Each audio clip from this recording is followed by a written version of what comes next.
है कि सोमवार की अगर प्रदोष पड़ती है, बहुत ध्यान से सुनना महाराज, सोमवार की प्रदोष पड़ती है तो शंकर भगवान कैलाश पर निवास करते हैं। मंगलवार की प्रदोष पड़ती है तो शिव काशी में निवास करते हैं। बुधवार की प्रदोष पड़ती है तो शिव रजत भवन में निवास करते हैं।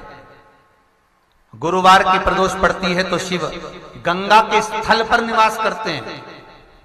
शुक्रवार की अगर प्रदोष पड़ती है तो शिव नीलकंठ पर विराजमान होते हैं। शनिवार की अगर प्रदोष पड़ती है तो शिव शमी के वृक्ष के नीचे रहते हैं। और रविवार की जब प्रदोष पड़ती है तो शिव बेलपत्र के पेड़ के नीचे निवास करते हैं। महाराज ये एकादशी शंकर से कह रही है कि आपका स्थान ये नहीं कि आप कैलाश पर मिले, उस वार को, उस तिथि के दिन, उस अनुकूल।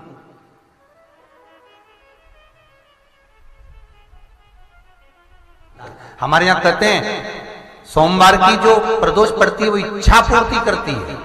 मंगलवार की प्रदोष रोग से मुक्ति देती है। बुधवार की प्रदोष कामना की पूर्ति करती है। गुरुवार की प्रदोष शत्रुओं का नाश करती है। शुक्रवार की प्रदोष सुख और शांति देती है। शनिवार की प्रदोष संतान का सुख देती है। और रविवार की प्रदोष जो काम दुनिया में कोई नहीं कर सकता वो अचूक फल की प्राप्ति रविवार की प्रदोष करा देती है। महाराज ऐसी प्रदोषों का नियम वर्णन किया चाहिए। भगवान कहते ठीक है तू थोड़ी देर खड़ी हो। एकादशी सम्मुख खड़ी हुई। पार्वती जी ने जिस अंगुष्ठ का जल पीने के लिए लिया था हाथ में, बस पीने ही वाली थी, शंकर भगवान ने वही हाथ में जल लेकर एकादशी के हाथ में उसको देकर कहा ले, ये मेरे द्वारा निर्मित एक व्रत है जिसे त्रयोदशी के दिन तूने मांगा है, मैं तुझे देता हूं। आज इस व्रत का फल मैं तुझे प्रदान करता हूं। अब तू जिस जीवात्मा को लेकर जाएगी उसका पाप प्रबल नहीं होगा।